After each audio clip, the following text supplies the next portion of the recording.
Do you really want to eat this? Livestock is responsible for 80% of human-caused greenhouse gases. And that is really bad. Did you know that half the water in the US goes for raising animals for food? Did you also know that it takes more than 2,400 gallons of water to produce 1 pound of meat? Which basically means that you are saving more water if you don't eat 1 pound of meat than if you don't shower for 6 months. 6 months.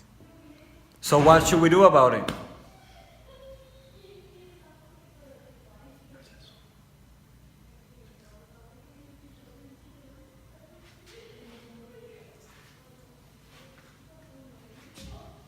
Grillos Bruger!